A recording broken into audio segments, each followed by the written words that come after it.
Hello? Keyboard. Keyboard. Keyboard. Keyboard. My keyboard is completely frozen. It's fried. Help me. I need a new one, dude. This is insane. This is insane. This is absolutely... Is it genuinely dead? Did it die this very second? There we go. Holy... Okay, you know, I'm definitely gonna get a new keyboard after that. That is insane. Anyways,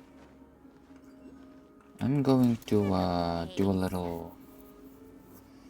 I'm gonna do a little bit of a showcase dingle.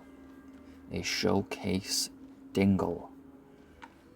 And what I am going to showcasing is my very cheeky Zibai team. Look at this. Look at this. What do we have here? What do we have here? We have a little Zibai. And this is my best team on my account by a long shot. By a long shot. This is like insane. I haven't had like any experience, I don't even think ever, with like as a meta and new of a DPS as Zibai. Like genuinely, this team's DPS is like double my second best team's DPS is what I'm trying to say. I didn't even know things could get this good at C0. I thought this was like this would be like C3 damage or something, but I guess I was wrong. Anyways,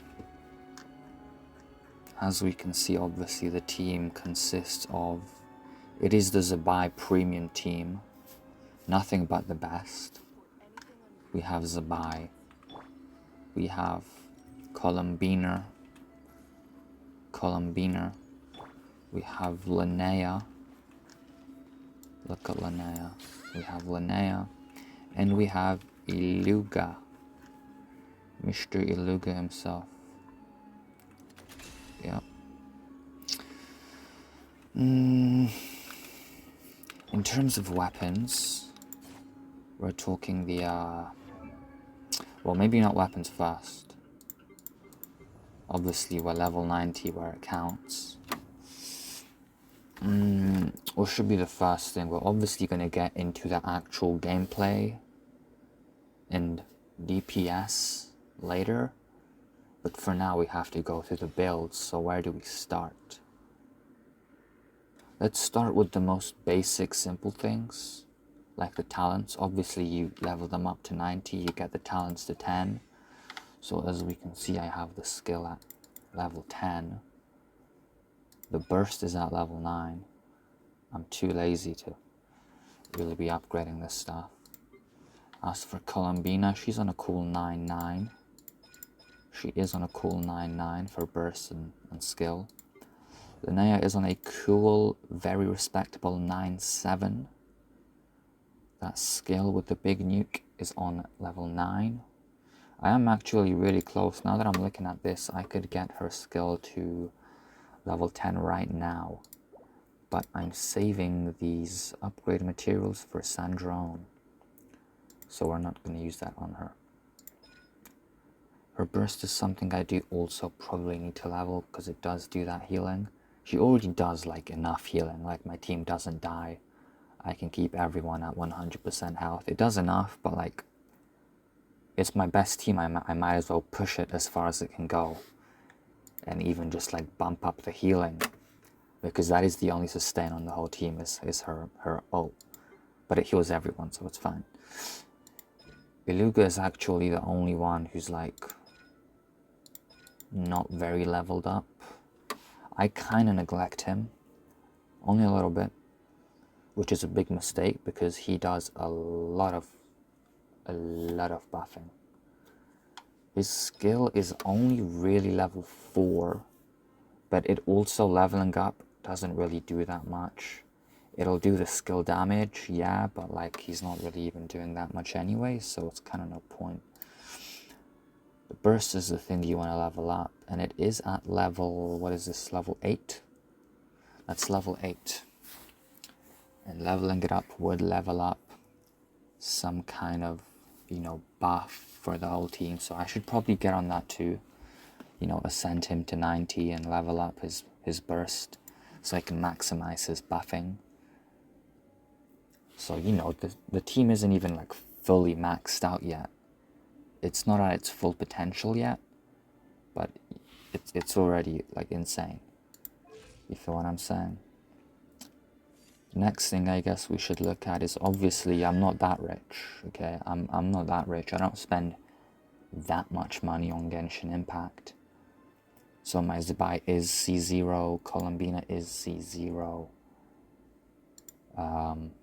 Linnea is C0, but thankfully, very fortunately, Eluga is C6. And a C6 Eluga is actually so good. It's genuinely such a good investment. I'm not even going to go past the first 5 constellations, even though, because I don't even really remember what they do. I'm sure they are amazing. But obviously the C6 is the one that's really a game changer. And look at this. A C6 Eluga.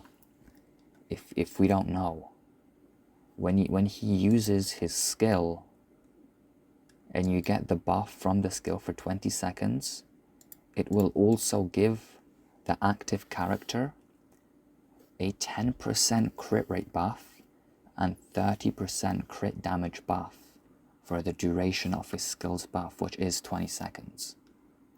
So basically, the entire time that you are in combat, because the rotation itself is less than 20 seconds, so you're always going to have this buff up.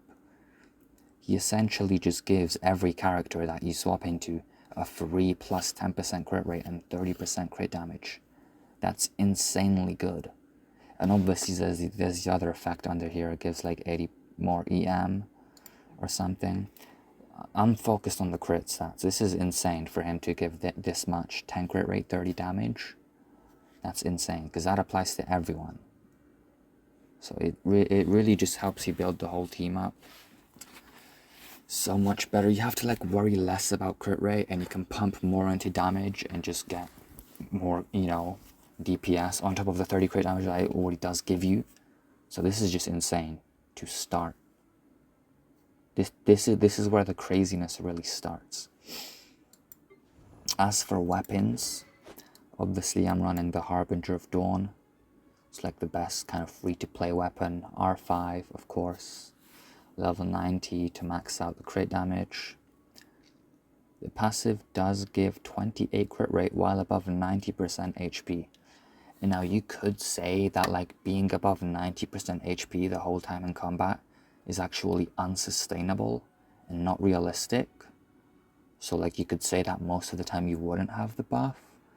But actually on someone like Zibai, who just stacks so much defense, taking one hit doesn't really even bring me down below 90% HP. Like I can take a hit and still be above 90% because I have so much defense, right? Besides, I have healing. I have Linnea, and she can heal every rotation, and the healing is, you know, it's progressive. It heals 1 tick, 2 tick, 3 tick, 4 tick. It keeps healing. So even if I do get hit, it'll get healed right back up. So I really am pretty much all the time over 90% HP. So it actually is just insane free stats of a 3-star sword. You know, on some teams this wouldn't work, obviously. It would work best with shields. So if I had Zhongli on here, that would be amazing. But either way, as I'm saying, it pretty much works out perfectly. We have the Widsith here. simply for, you know, the crit damage. 50 crit damage, that's pretty damn good. She can get some different buffs. It's really based on luck. I don't really think about it that much. It's mainly here for the crit damage. Linnea also has a cheeky 3-star weapon just for straight crit damage stats. The weak spots, we don't do that. And Iluga has a Favonius Lance on R5 for the energy recharge. Crits have a 100% chance to generate more energy, so he just wants to have his ult up every rotation, which he does, which I will get into later. But, you know, he just wants to stack a bunch of energy recharge where he can, on top of elemental mastery for his buffs. Anyways, that's his weapon. As for the big artifacts, this is where we really start to pop off. Indeed, I would like to think. You know, first of all, the set bonus. We can skip the 2-piece. The 4-piece will be giving plus 30% more crit rate. Right, so there's that to start off. Just a set bonus already gives us 30% crit rate. And if we actually take a look at the artifacts, they aren't even the best. These artifacts aren't even that crazy, but I can get away with having them because my stats are already so insane. It's like, who cares, right? It's good enough. But yeah, they aren't that crazy. I could definitely keep grinding a little bit more and get better artifacts. But for example, here we have 3 crit damage. This is a piece with 5 upgrades. So, you know, we have 3 crit damage, 1 EM. The EM is still kind of useful for the lunar geo, the lunar crystallized reaction. You know, it's buffed by EM, so that's still kind of useful. Probably not useful enough to actually like factor in when deciding if you want to keep an artifact or not. But anyways, yeah, no, 3 crit damage, 26. This is a pretty mid piece, all in all, right? This is a pretty mid piece, but I can get away with it, is what I'm saying. As for the feather, we have 3-1, which is 4 crit rolls, so that's definitely good enough. 4 crit rolls. We're going on a 25.6 damage, 6.6 crit rate. Another 5 roll total, but 4 crit rolls is really what makes a piece, you know, definitely worth keeping. That's what definitely makes it good enough, is having just any kind of combination of 4 rolls into crit. As for the sands, it's 2-2, so here's what I'm saying again. 4 rolls into crit, 2 crit rate, 2 crit damage. This only had 4 rolls, so all 4 of them went into crit, which is obviously great. 9.7 crit rate, 21.8 crit damage. The goblet, this is all on set so far. All of these I have on set. The goblet is looking very similar to the flower. Defense goblet, not geo, because we're not doing geo damage. We're doing lunar crystal. Is it called lunar crystal? What is it called? Dude, I low-key be forgetting. Anyways, it's only 3 crit damage, so this is a pretty mid goblet. You know, like I said, it could be 4 rolls, it could even be 5 rolls if it's extra crazy. But this is only 3 crit damage, which is still good. 26 crit damage is still a great amount of stats. But you know, it could be better. Anyways, I decided for my off-piece that I would have the crown, because I just happened to have like an insane crown off-piece that no one was using. I have like a decent on-set crown that's only 1 crit rate, so it's actually not decent. It's pretty ass, but it's better than nothing. It's usable, I would say. But like I was saying, I do have an insane... This is not what I thought it was. I have one where it's 4 crit rate, but still, EM, energy recharge, useful in their own ways, but nothing that you would really actually think about when rolling artifacts. Either way, 3 crit rate, 14.4% crit rate on the crown. And it's obviously crit damage crown, so you get 62 there. Huge.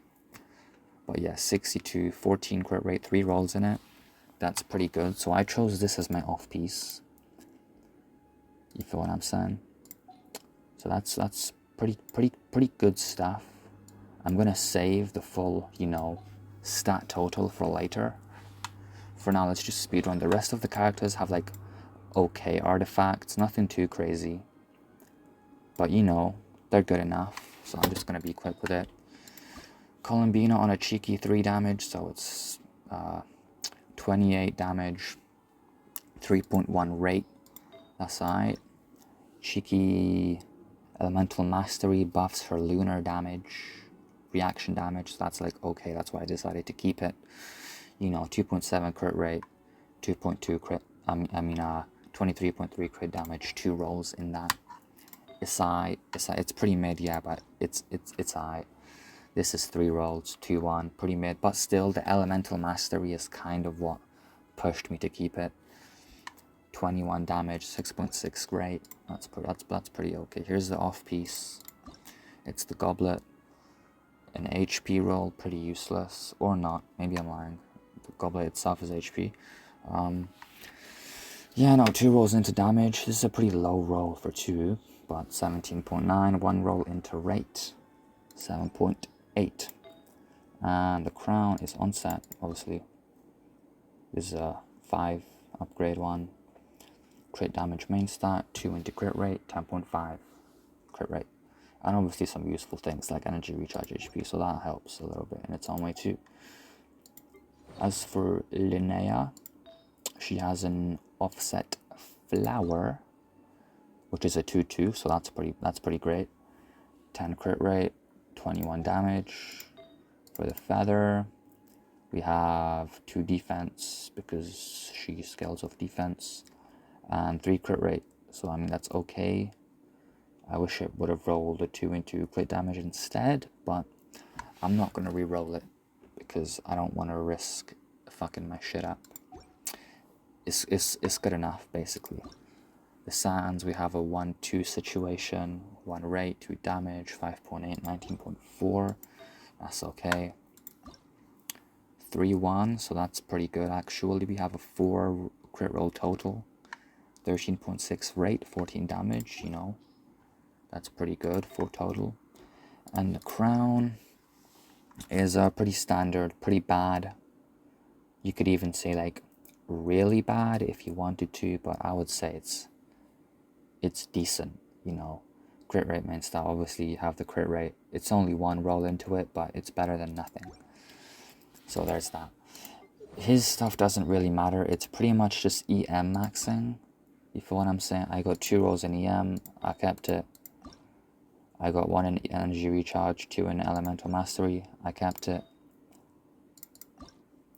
I got nothing here, but I kept it because it's on set. And it's not that deep. He's actually using a 4-star artifact, so that's insane. I didn't even know this myself until right now.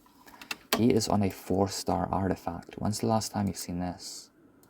I should probably do something about that, but whatever. And his crown is elemental mastery also, with a little bit of energy recharge. So his stuff is really just trying to max out elemental mastery and energy recharge. Nothing crazy there. So that's the whole builds kind of, you know, set up. Now how about the stat totals, right? Let's have a look at the stat totals. Let's start with Columbina. We'll go for Zibai last, because save the best for last. Let's start with Columbina. And one thing I would like to mention is that Eluga's C6 buff for the 10% crit rate and 30% crit damage doesn't actually show up when you look at their stats. It kind of more applies the buff to their attacks as a way to calculate the damage rather than actually giving the stats to the characters. So when you check the crit numbers, it's gonna be the same. Even though it applies the buff, you won't see the numbers on your character change. It kind of just changes the numbers. it affects the crit rate and damage of your attack rather than your character. You feel what I'm saying? So I'm just gonna add on, because it still does make the difference on any damage that you do.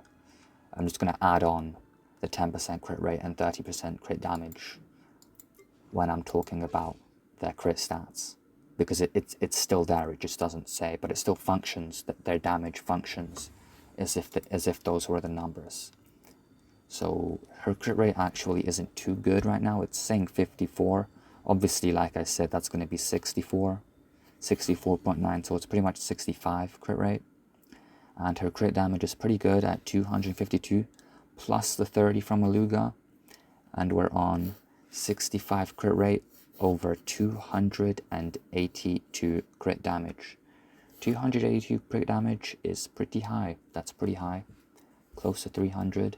The 60 crit rate, you know, now that I'm looking at this, maybe I could invest into a bit more crit rate, but I haven't really noticed her not critting very much, so I didn't even know that it was that low. Anyways, 65 over 282 is basically Columbina. As for Linnea, wait, do their artifacts give them crit? No, they don't. So,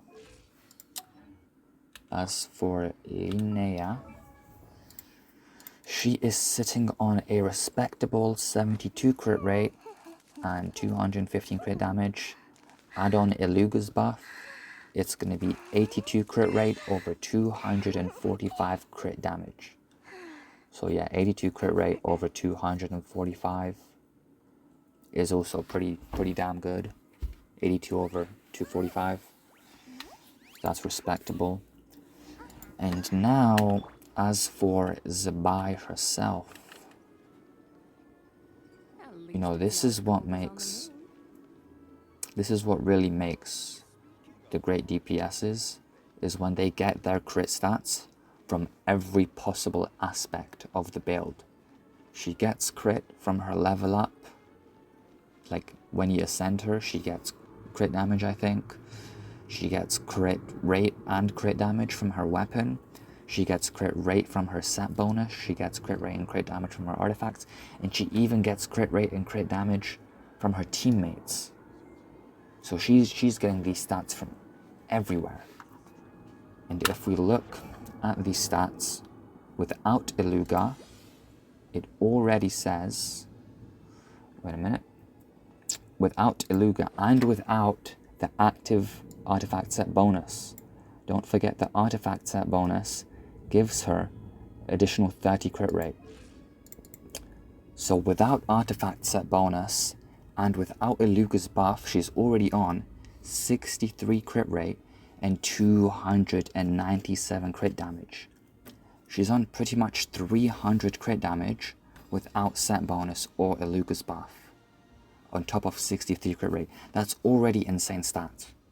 Those are already insane, mouth-watering stats.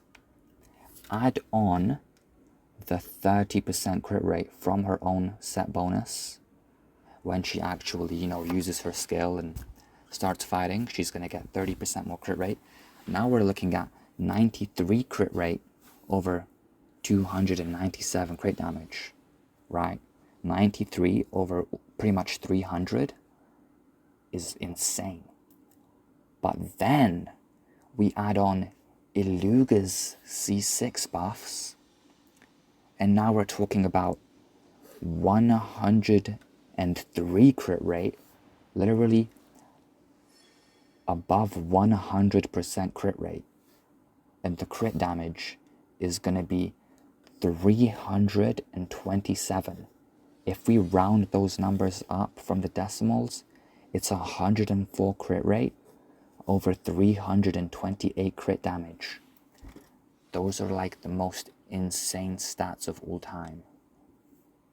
You know what I'm saying? Those are genuinely the most insane stats of all time. Above 100% crit rate and above 300 crit damage. That is generational DPS. That is genuine generational levels of DPS. to have over 100 crit rate and over 300 crit damage is so greedy. That's just so greedy to have all of those crit stats. That's so greedy, but it's so good. I'm going to say this one more time. 104 crit rate, over 328 crit damage. That's so greedy, Zibai. You're stealing everyone's crit. You're stealing everyone's crit. Anyways, that's enough discussion and yap. I think now it's time for me to, back up my words. I need to show that I'm not just all bark, but no bite. It's time to start biting. Let's go into Wonderland. Let's go into the DPS test map. And here's another thing to keep in mind, is that actually the different DPS test maps genuinely give you different DPS numbers. I tried a couple. This map right here seems to be the most accurate one because the other maps give me like 20,000 more DPS. I use the exact same teams with to do the exact same rotation, and the other maps will just find like 20,000 more damage per second to give me. This map is the one that I've tested that gives me the lowest DPS. So that's what I will, use. It's also the most popular one. But it's also the one that gives you the lowest DPS, which probably means that it's, the most accurate. Maybe the other maps like inflate your DPS numbers, so you feel like, oh, this one gives me more DPS, I'll play in this one because the other ones must be wrong. Because you have a big ego when you think your team is actually that good. So they artificially inflate your numbers. So that's why I think this map is actually the best one. Not only because it's the most popular, but because it gives you, the lowest, seemingly uninflated DPS numbers, the true numbers of your team. Anyways, let's hop in. Let's hop in the map. Oh. My game crashed. Interesting. How is this possible?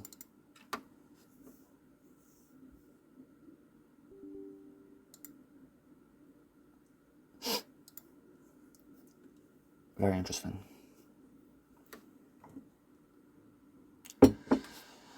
I suppose my team must have been too strong for the game to handle. My crit numbers were simply so large they exceeded the 32-digit binary code of the game. And the binary digits overflowed past the 32-bit integer maximum, and they just crashed the whole game. Like, my stats were genuinely so high, it overflowed the database, and it crashed my game when they tried to load my stats. Anyways, let's try again. Let me in twin. Twin. It is also important to mention that I am playing handicapped on my PC because I had to amputate. I have had to amputate a stick of RAM from my PC. It was preventing my PC from turning on. It low-key died somehow, so I had to amputate it from my PC. So I'm only running on 8 gigabytes of RAM right now. I used to have 16, now I'm running on 8. So it's important to keep that in mind, that I'm handicapped using half the RAM that I used to have. Anyways, let's get in the game.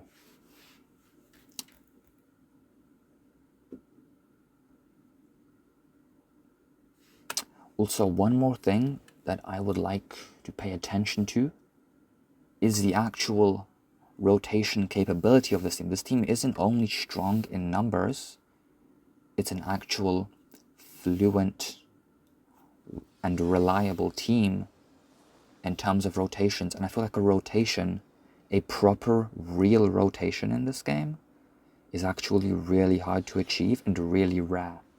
And now what I mean by like a proper, real rotation is when every time that you obviously, you know what I mean by rotation.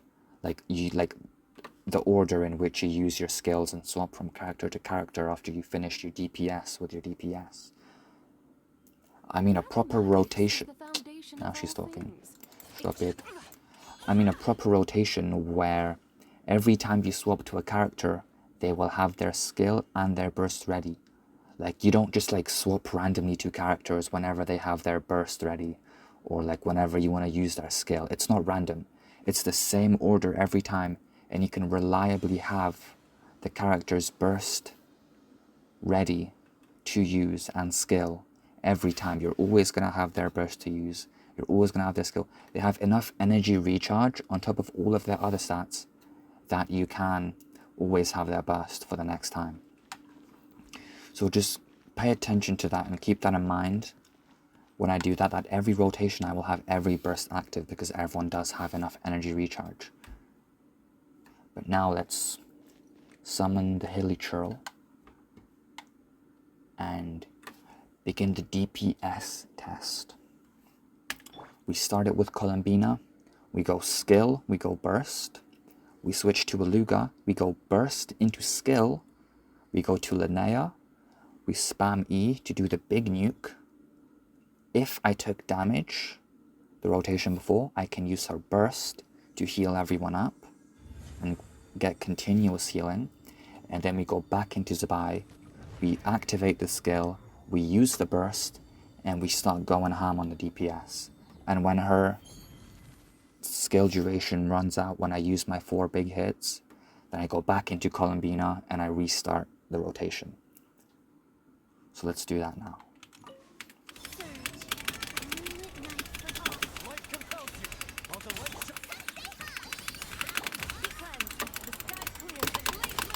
Spam left click and just spam attack. You can already see 120,000, it's only gonna go up. Boom. Zach, you saw that 147k? Boom. Here we go, burst. Boom. Back into you. Boom. And we have Zibai's burst again. Here we go. Boom. Boom. 150,000 DPS. You see that live. Let's do one more rotation, then we're gonna stop the DPS. Here we go. Boom. Back into Columbina. Into Aluga. Boom. Boom. Big skill. Boom. Here we go. Pop the burst. Boom. Sack. And sack. 150,000 DPS or more. Live. 51 seconds. What is that? 7.9 million damage. Comes out to 150,000 plus DPS. Imagine that, 150,000 damage every single second. Every second you're doing 150,000 damage. That is the power of this team. That can clear any content easily. I have 36 starred this Abyss, by the way. This current Abyss cycle, I have 36 started. As well as the Stygian Onslaught. I did not only the hard, obviously the hard is really easy. I did the menacing, the one above that. I did the menacing mode where you actually need 3 unique teams. You can't just reuse the same team, you need 3 unique teams. I cleared that too, thanks to Zibai and some other teams. But my second strongest team is, I think, like 78,000, maybe 80,000 if I play good DPS. This is 150,000 DPS. And it's just so good. And I didn't even know it could get this strong. But I mean, that's probably like pretty much it. We saw the builds. We saw the team live in action. 1 minute demonstration, 1 minute DPS showcase, 150,000 damage every single second. You know what I'm saying? There's the bite. There's the bite. I was barking at the start. There's the bite. And you know a bite like that hurts. You know a bite like that is hurting. Okay, that's crazy. Yep. And look at this, look at this, look at this banner here. The Schniz 9 local legend banner. Guess who I used to get 3 medals on every local legend in Snezhnaya already. Guess who I used to get 3, 3, 3. Not this team. I used my Sandrone team, actually. For both of these guys, I used my Sandrone team. And I only needed to use Zibai to get the last one on this guy. My Zibai team is like my backup plan. It's just so strong, like I don't even need to call it in unless there's an emergency. If there's something I'm actually struggling with my, because normally I'm just using my Sandrone team. You know, it's that Snezhnaya time. I'm using my new Snezhnaya team with Sandrone. So usually I do that. It's doing good enough. I'm still building it. It's a big work in progress. There's a lot to do still. But it's definitely getting there. It's definitely going to be my second strongest team in a little bit. Maybe it already even is. I haven't tested in a minute. I've done a lot of upgrading of the team. I haven't tested it in a while. I'm also not going to do that right now. Unless if I do it right now. Should I do it right now? Tempting. Very tempting. We'll do it later for another video. Ooh. Another video. Another team. Anyways. That might wrap it up. I'm gonna have to say, Fuck. ありがとうございます。皆さん。本気ですか？よかった。だってばよ。ありがとう。